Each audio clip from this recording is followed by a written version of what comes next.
باہر بہت زیادہ موسم خراب تھا.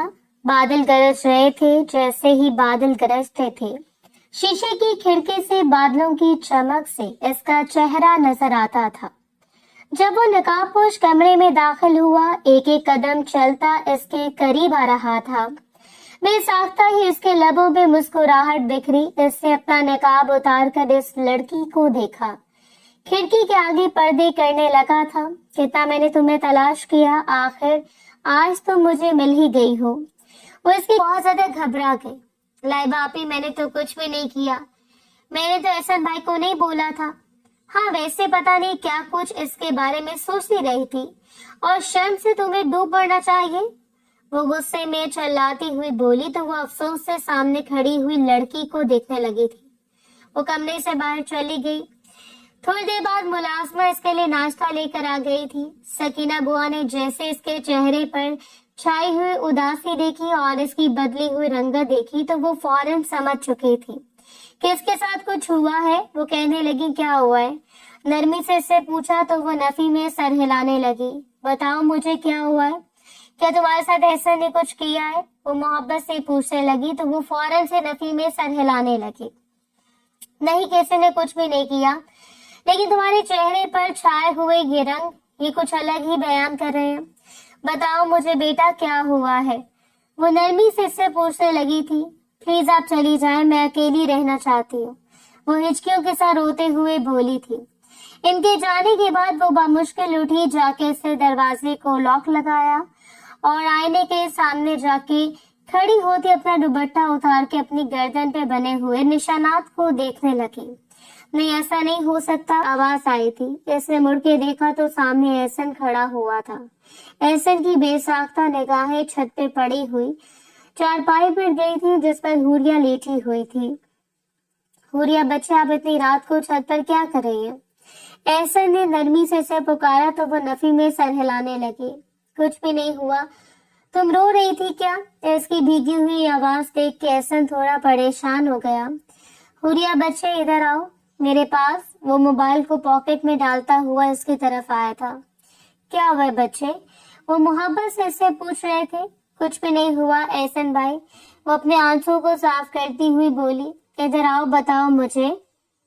وہ نرمی سے اس سے پوچھ رہا تھا. آہستگی سے اسے اپنے کندھے سے لگا لیا اور سہارا ملتے ہی وہ بہت بری طرح سے رونے لگی تھی. اسے ایک سہارا ہی تو چاہیے تھا. وہ پھوٹ پھوٹ کے رو رہی تھی. حوریہ کیا ہوا ہے, کچھ بتاؤ تو صحیح. وہ نرمی سے اس کی پشت کو سہلاتے ہوئے پوچھ رہا تھا. احسن, جس نے پیچھے سے لائبہ کو بھی چھت پہ آنے کا کہا تھا.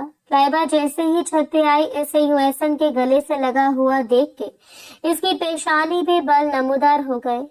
واہ بھائی, یہاں پہ کیا ہو رہا ہے. لائبہ غصے میں بولی تو اس کی بات سن کے وہ فوراً سے احسن سے الگ ہوئی تھی.